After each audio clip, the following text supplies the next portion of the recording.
저는 카카오에 다니고 있고요. 오늘 제가 소개해 드릴 내용은 제 이름이고요. 여기 써 있죠. 네. 아시겠지만 카카오는 영어 이름을 쓰고 있어요. 그래서 앤드류라는 이름으로 불리는 게 더 익숙하고요. 사실 앤드류로 불린 지 한 5, 6년 돼서 사실 한국 이름 불리는 게 조금 어색하긴 합니다. 근데 한국 사람이고요. 여권도 한국. 네. 한국 이름은 공용준입니다.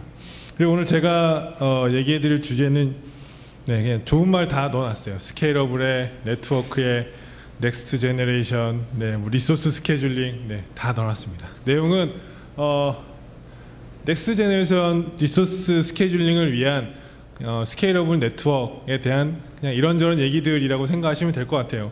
제목만 너무 거창하게 줘놓은 것 같아서 죄송하고요. 아시다시피 카카오가 생긴 지 얼마 안 됐어요. 제가 한 달쯤 전에 저희 회사 명함을 만들 때는 분명히 다음 카카오였거든요.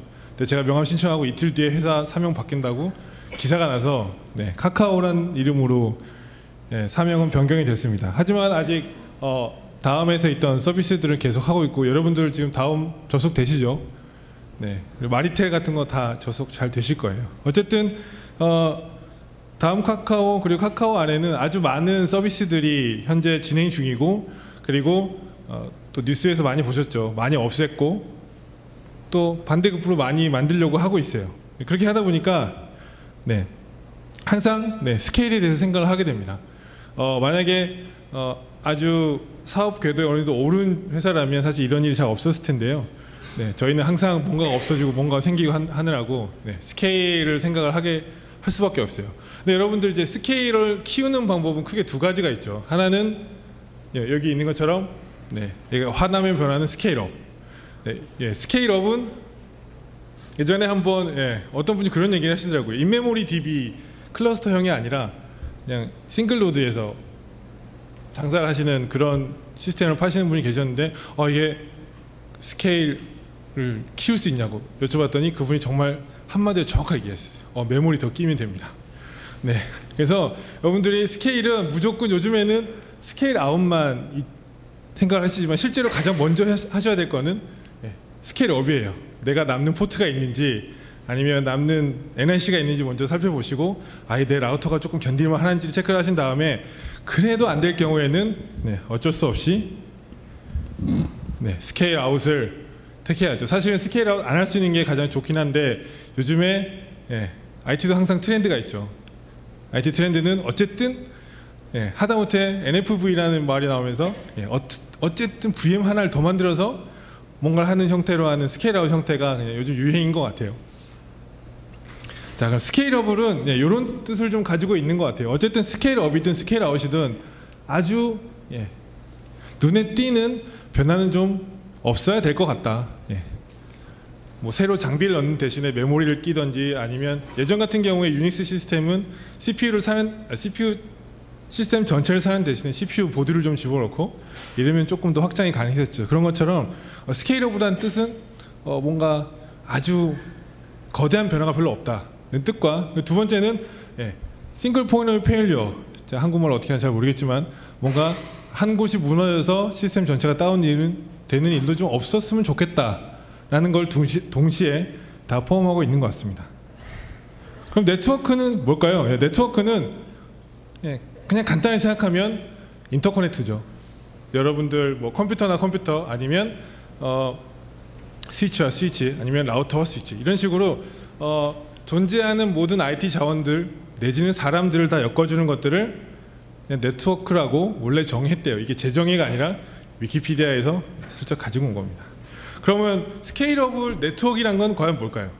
스케일러블 네트워크라는 거는 네트워크 자체가 스케일하다는 거는 사실 좀 저는 이제 컴퓨팅 쪽에 있는 사람이라서 약간 좀 말이 안 되는 것 같아요. 왜냐하면 네트워크 아무리 키워봐야 거기에서 발생시키는 소스가 그냥 그 자리면 여러분들의 여러분의 웹서버나 아니면 여러분의 서비스가 그냥 그 자리에 있는데 네트워크 스케일업 해봐야 큰 의미가 없죠. 물론 아주 빵빵한 네트워크가 있다는 그런 장점 말고는 별로 없는 것 같습니다. 그래서 스케일 네트워크는 보통 이런 걸 얘기하는 것 같아요. 기존에 이렇게 컴퓨터 노드하고 여기 스토리지하고 이런 게 있던 것들이 조금씩 늘어나는 이런 형태의 스케일업도 있고요.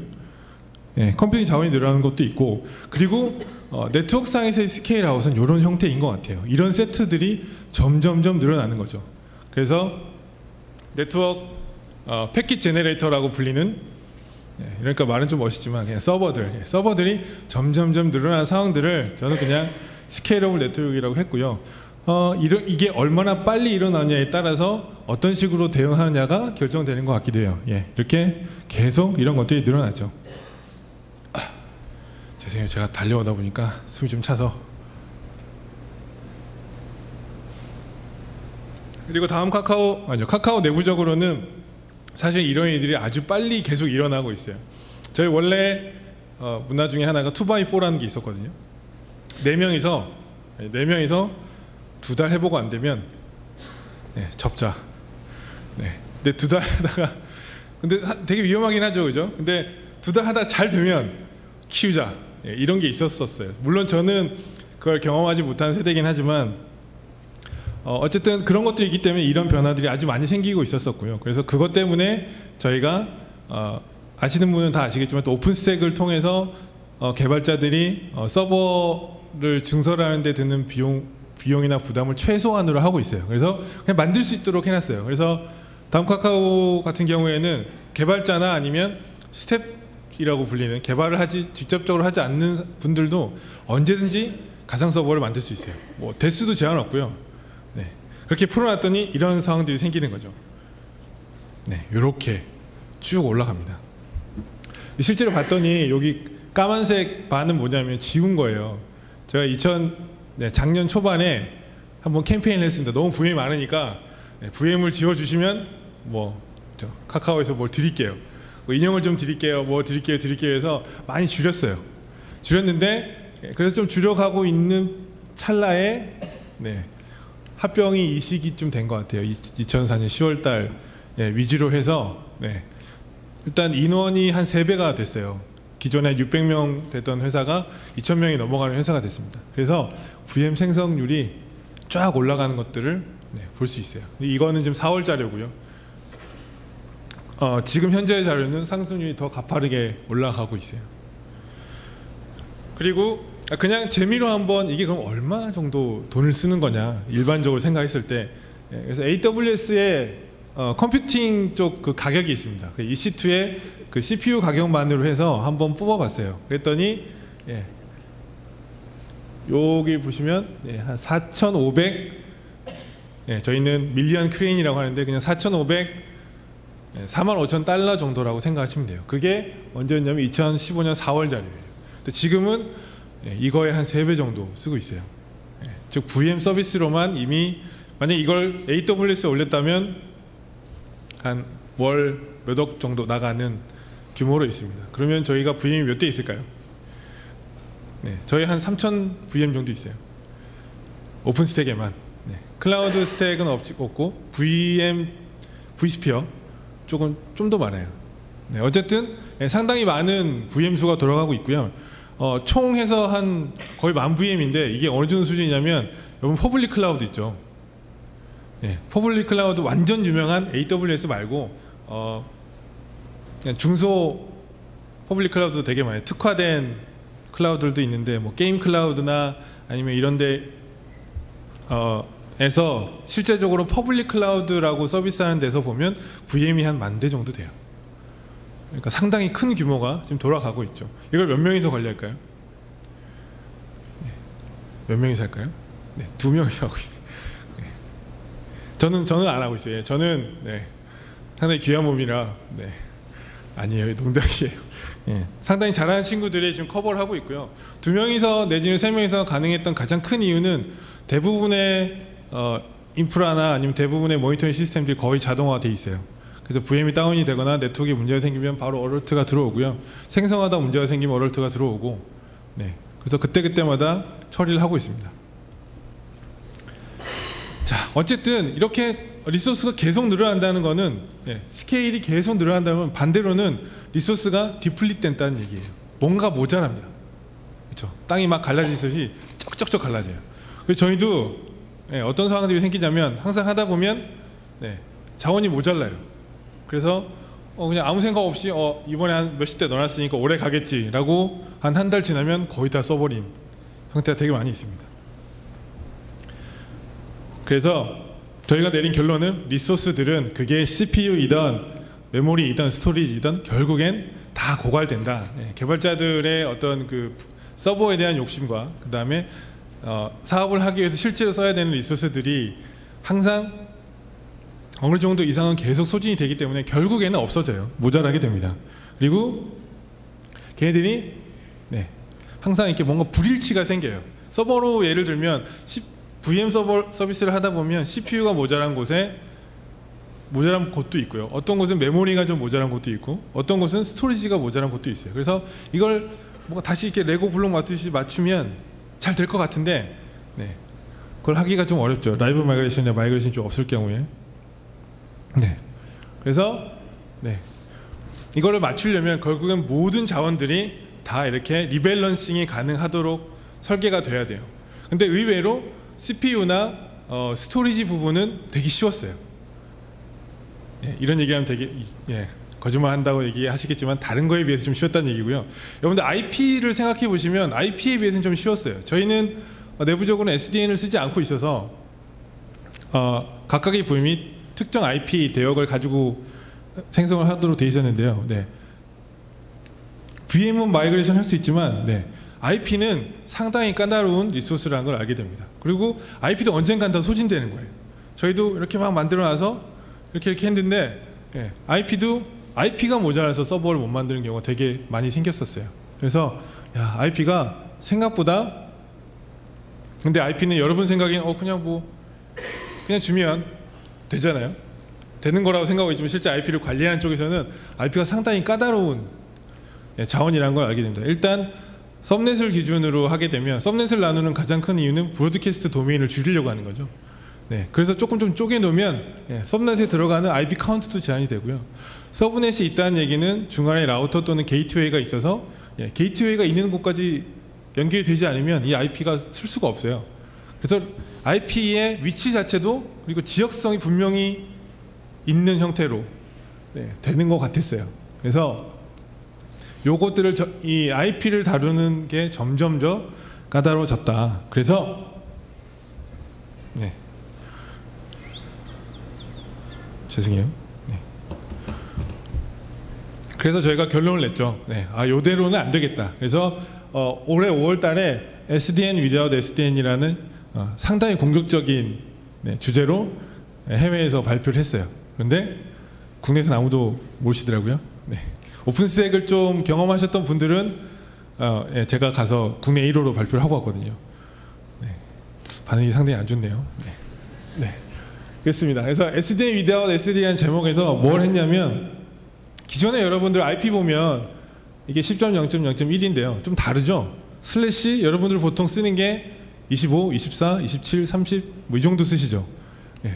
32 넷마스크 풀로 채워진 IP를 만들도록 이렇게 했어요. 그럼 이건 뭐냐면 보통 여기 서브넷 넷마스크에 따라서 서브넷이란 게 있고 그게 L2 네트워크가 있었죠. 레이어 2에서 뭐 브로드캐스트가 되고 뭐 되는 게 있었는데 그걸 다 없애버렸어요. 그래서 IP 관리 자체를 그냥 난 무조건 라우터를 태우겠다는 각오를 한 겁니다. 그래서 나온 게 컴퓨터 노드에 라우터를 집어넣었어요.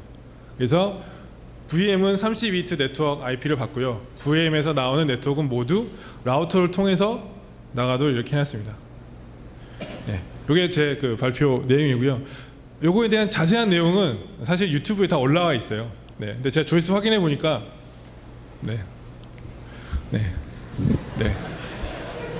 괜찮습니다. 뭐 조회수 올라간다고 제 돈 버는 것도 아니거든요. 어차피 오픈스텝 그 파운데이션에 들어간 거라 이렇게 해서 생각을 하게 된 이유는 뭐였냐면 주로 요즘에 이제 그 유행처럼 되고 있는 게 SDN 또는 오버레이 네트워크를 통해서 VM의 네트워크를 전부 다 연결해 주는 거예요. 근데 여러분 오버레이 네트워크는 결국은 뭐냐면 여러분들 집에서 회사에 접속하실 때 좀 괜찮은 회사들은 회사에 뭐가 있죠? 웹에서 접속할 수 있도록 VPN이 있죠. VPN이 없는 회사는 좋은 회사가 아닌 거죠. 그렇게 되면. 네. 하지만 예, 대부분의 또 큰 회사들은 VPN을 어떤 보안 이슈 때문에 또 열어두지 않는 회사도 있어요. 그렇죠. 네, VPN이 있고 없고는 네, 뭐 좋고 나쁘건 아닌 것 같아요. 하지만 개발자는 좀 힘들죠. 어쨌든 버그가 생겼을 때 네, 접속하기가 이제 회사로 달려가야 되는 것과 내 컴퓨터에 붙는 거는 하는 건 땅 차이니까요. 어쨌든 그 VPN은 좀 많이 써보셨죠. 여러분들 근데 혹시 VPN이 딱 연결됐을 때 혹시 컴퓨터에서 라우팅 테이블 보셨어요? 안 보셨죠. 그냥 접속하셨죠. 그죠? 라우팅 테이블을 보시면 거기에 뭔가 내가 모르던 IP 라우트가 이렇게 잡혀 있어요. 그런데 하시다 보면 꼭 그런 거 있어요. 그래서 VPN을 서비스를 해주는 데서는 보면 자기 어차피 프라이빗 네트워크니까요. 프라이빗 네트워크를 잘 안 겹치게 하려고 최대한 노력을 하는데 혹시 집에 공유기가 172대로 세팅되어 있는 분들은 회사 VPN 그 라우팅하고 자기 내부 집에 있는 라우팅하고 꼬여가지고 VPN은 연결되는데 라우팅이 안 돼서 접속이 안 되는 경우도 있어요. 거짓말 같지만 진짜입니다. 제가 그랬어요. 그래서 여러분들 혹시 오늘 공유기 들어가셔서 내 IP가 172로 시작된다 그러면 192.168로 시작하도록 바꿔주시는 게 일할 때 되게 편해요. 공유기 접속은 어떻게 하냐고요?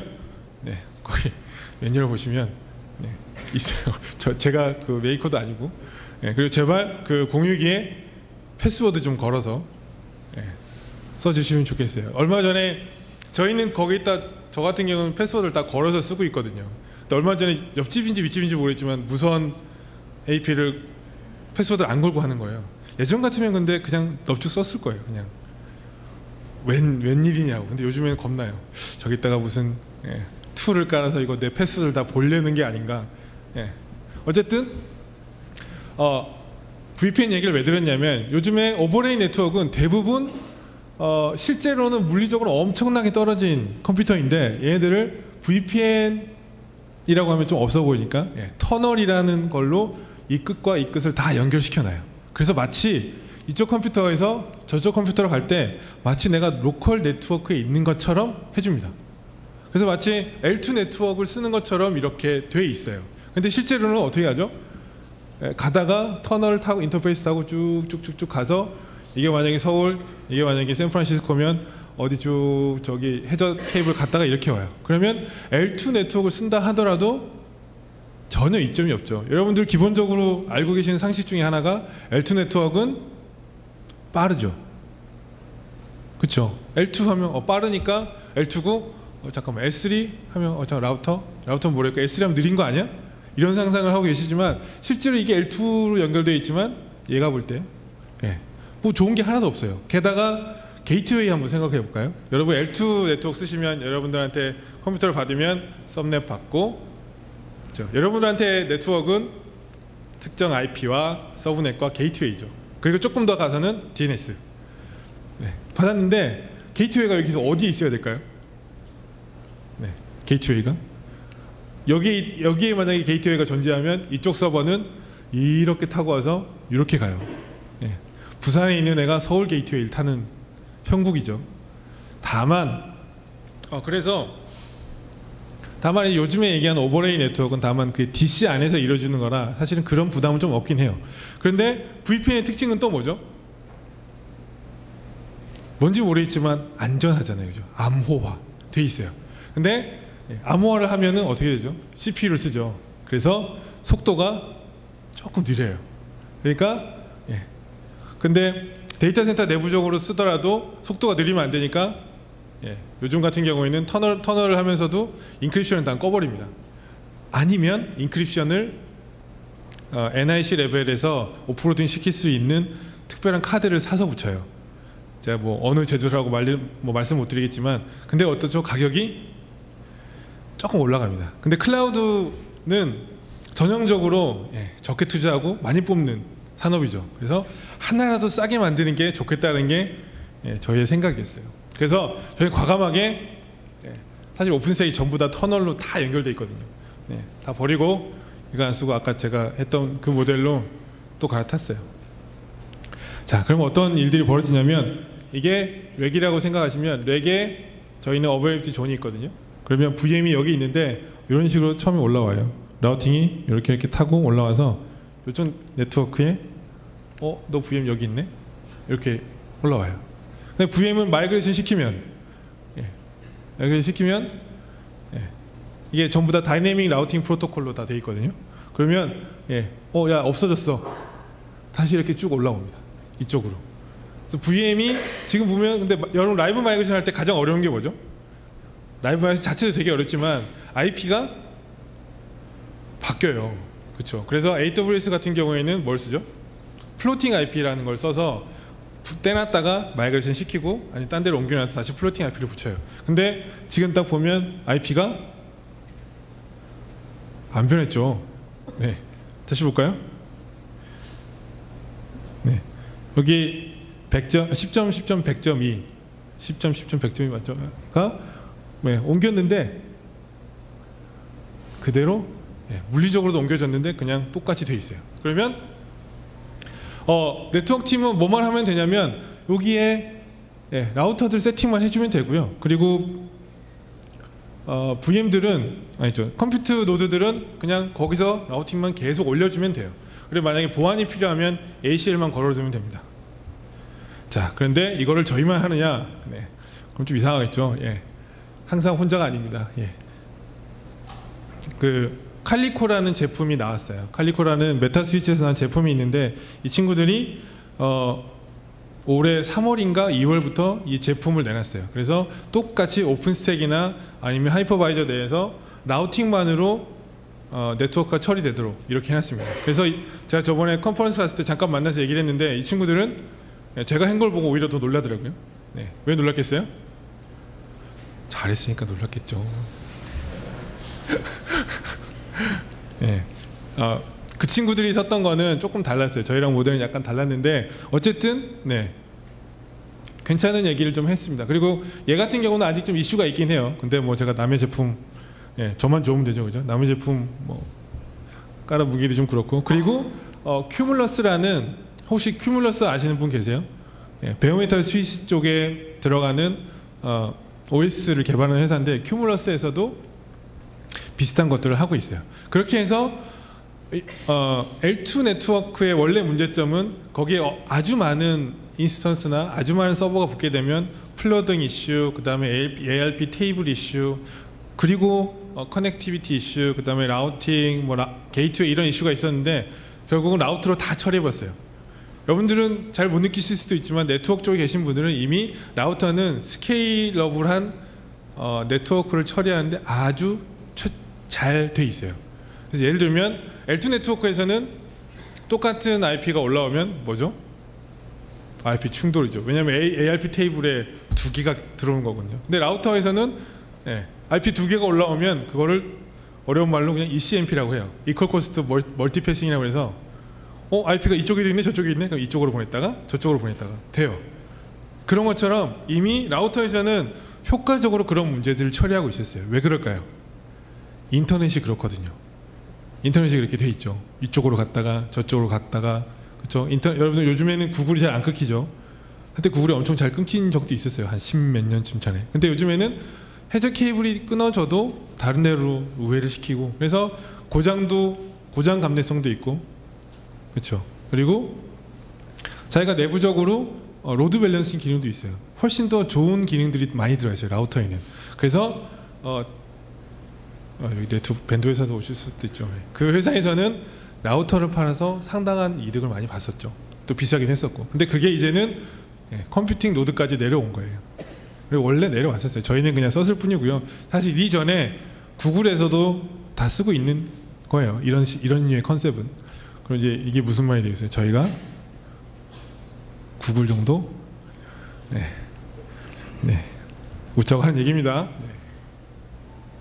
거꾸로 얘기하면 구글도 아니죠. 구글에서 분들이 있죠. 구글이랑 저희랑 생각하는 건 사람들 생각하는 건 다 비슷하더라는 거죠.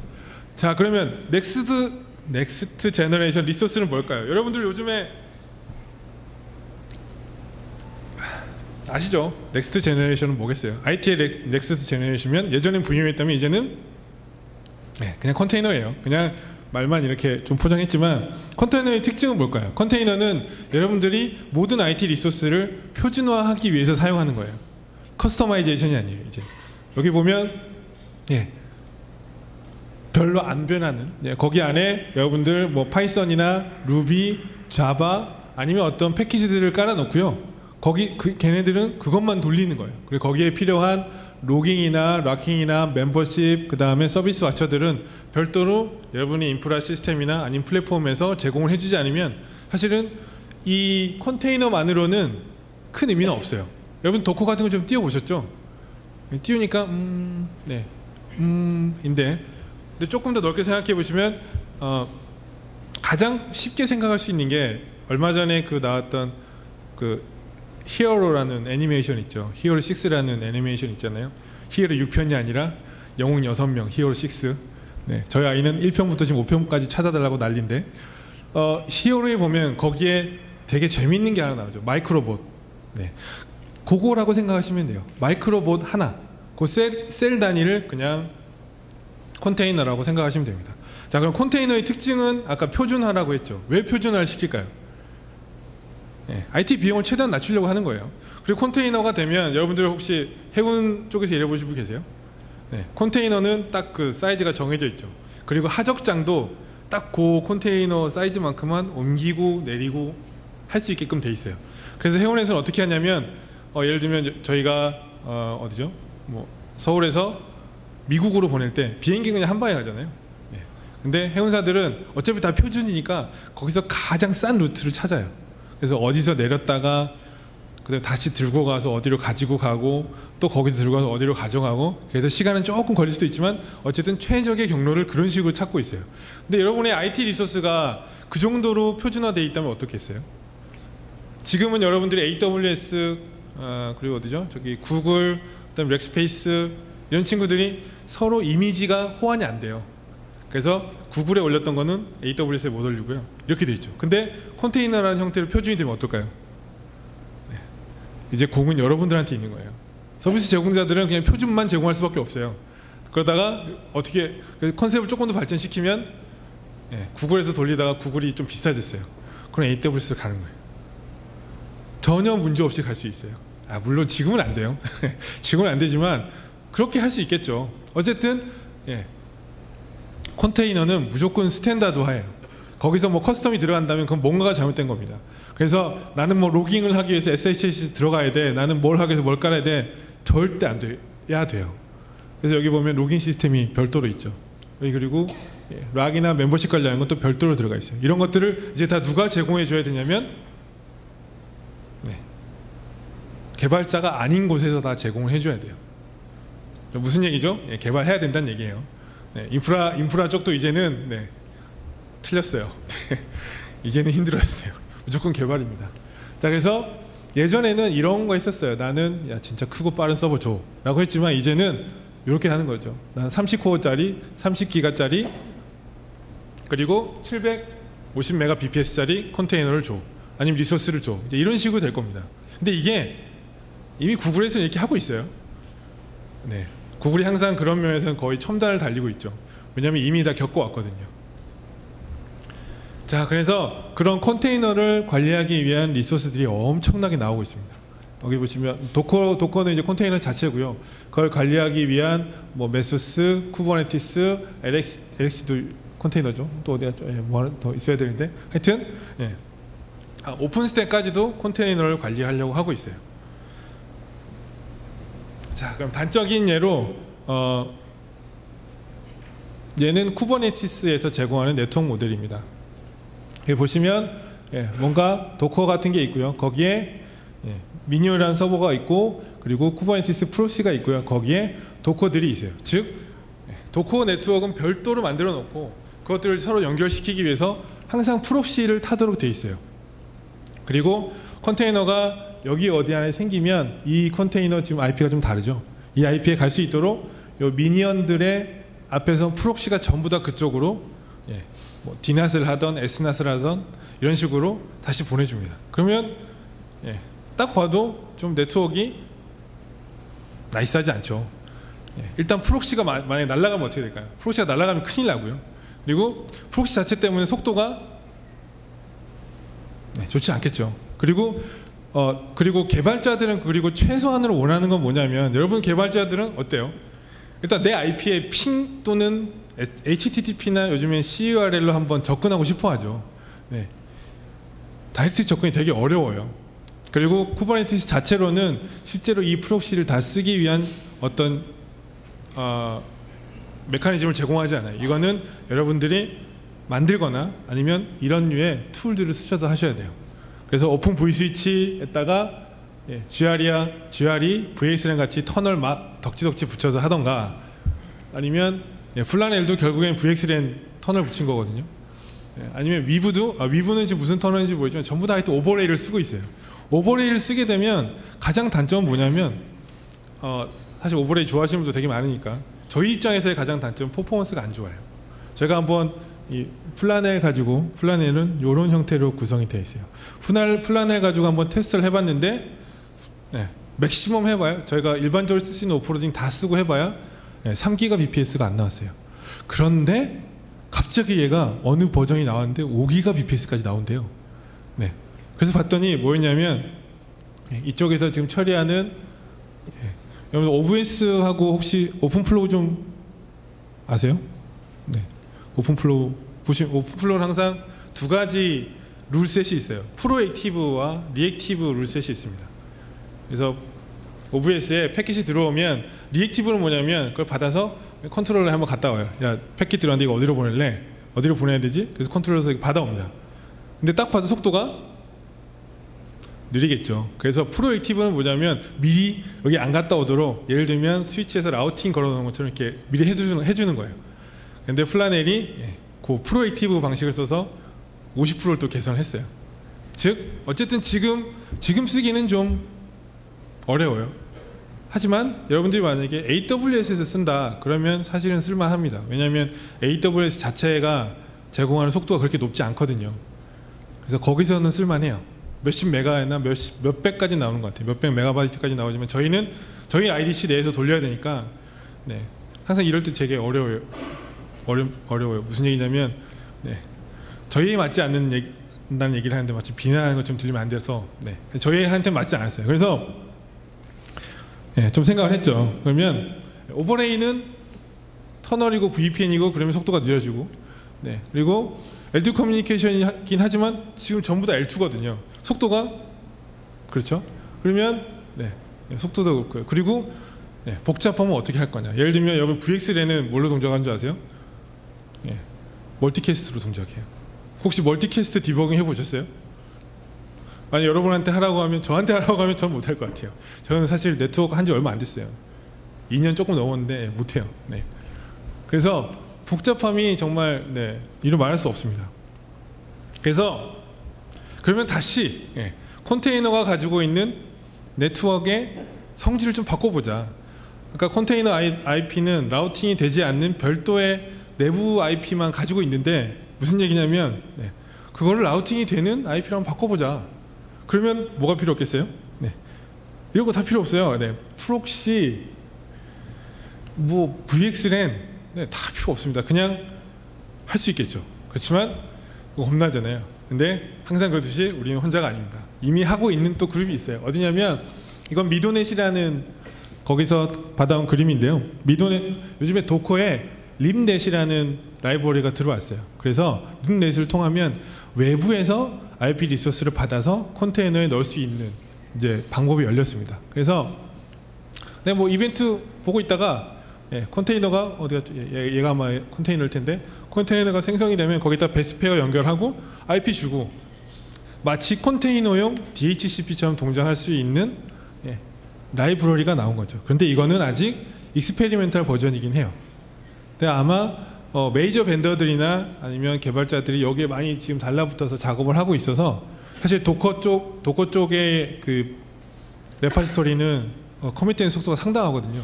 하루에 막 100개, 200개씩 계속 올라오는 상태라서 아마 빨리 개선되지 않을까라는 생각을 해봅니다. 늘 그렇지만 우리 혼자가 아닙니다, 여러분. 어딘가에 누군가 또 하고 있었어요. 그래서 이렇게 컨테이너 그리고 VM, 저희 이제 VM에 대한 IP 네이처를 바꿔봤으니까 컨테이너를 바꾸게 되면 네, 그냥 여러분들이 알고 있는 대부분의 네트워크 펑션들을 이제 다 붙일 수 있어요.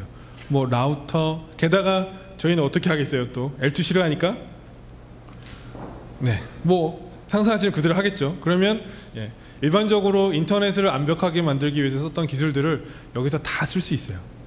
물론 시간은 걸리겠죠. 네, 쓸 수 있다와 할 수 있다와 시간은 걸리다는 완전 다른 얘기죠. 한번 그런 일이 있었어요. 뭐 이렇게 물어봤는데 외국 엔지니어한테 너 이거 얼마나 걸리니? 아니죠. 이거 얼마나 걸리니 물어봤더니 아니 이거 어렵냐라고 물어봤더니 아니래요. 그래서 매니저가 그럼 얼마나 걸리니? 다음 주까지 되냐? 그랬더니 아니 2달 걸리는데? 라고 대답을 한 거죠.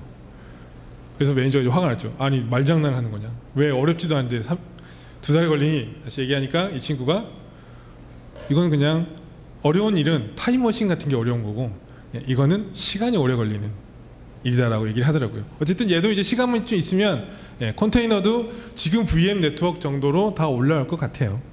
네. 그리고 어떻게 할 수 있냐? 이거는 여러분이 저는 이제 그냥 항상 이렇게 툭 제가 요즘에 팀 내에서 선동꾼으로 되게 유명하거든요. 네. 하나 던지면 물기를 바라면서 이렇게 던지는 거죠. 저도 여러 번 던졌으니까 나머지 이제 여러분들이 다 상상하는 대로 되겠죠. 그리고 가장 중요한 거는 한번 해보는 거예요.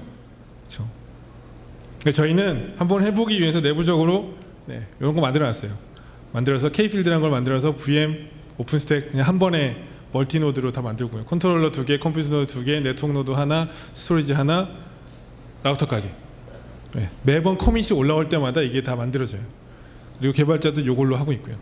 이거 누가 만들었겠어요? 재미없으시죠? CI 툴도 이렇게 있어요. 그리고 커밋이 올라오면 이렇게 메시지들도 올라와서 상당히 힘들게 작업들을 하고 있습니다. 자, 오늘 제가 준비한 내용은 이제 뭐 계속 떠들기만 해서 계속 제 자랑만 했죠. 죄송하고요. 여기까지고요. 혹시 질문 있으세요?